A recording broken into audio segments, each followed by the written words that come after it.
बुलढाणा जिल्ह्यात Jalgaon Jamod police station अंतर्गत येणाऱ्या राजुरा शेत शिवारात एका महिलेचे मृतदेह आढळून आल्याने एकच खळबळ निर्माण झाली होती। या प्रकरणी बुलढाणा स्थानिक गुन्हे शाखेच्या पोलिसांनी मध्य प्रदेशातील खकनार पोलीस स्टेशन अंतर्गत येणाऱ्या शिवनी येथून बाप व मुलगा अशा दोघांना अटक करून त्यांच्या विरुद्ध गुन्हा दाखल केला आहे। पोलीस स्टेशन जळगाव जामोद येथील दाखल अपराध क्रमांक 283 2026 कलम 103A 263 भारतीय न्याय संहिता या खुनाच्या गुन्ह्याच्या तपासांमध्ये मृतक मुलगी 28 मे 2026 रोजी जिवंत असल्याचे आढळून आल्याने पोलीस तपासावर प्रश्नचिन्ह उपस्थित झाले आहे। सदर गुन्ह्यात तपासात पोलिसांनी केलेल्या हलगर्जीपणाबाबतची चौकशी अपर पोलीस अधीक्षक खामगाव यांच्याकडे देण्यात आली आहे। सदर चौकशी पूर्ण करण्यात आली असून यामध्ये दोषी आढळलेल्या 6 पोलीस कर्मचाऱ्यांनी बुलढाणा नियंत्रण कक्षात तत्काळ बदली करण्यात आली आहे।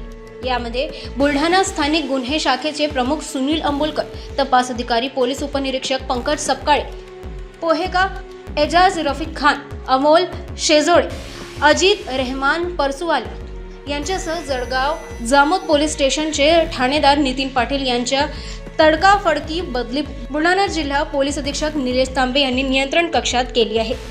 या कारवाईमुळे पोलीस दलात प्रचंड खळबळ उडाली आहे।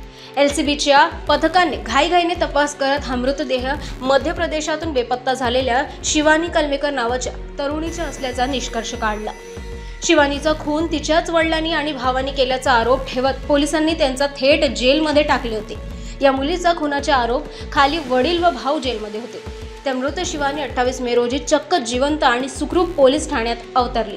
त्यामुळे सदर गुन्ह्यात हलगर्जीपणा दाखवल्याबद्दल या 6 पोलीस अधिकाऱ्यांनी तत्काळ उचलबांगडी करण्यात आली आहे। या प्रकरणामुळे मात्र बुलढाणा पोलिसांवर माणुसकी ओढवली असून जिवंत असलेल्या मुलीच्या वडील आणि भावाला आज न्यायालयात मुक्त केले।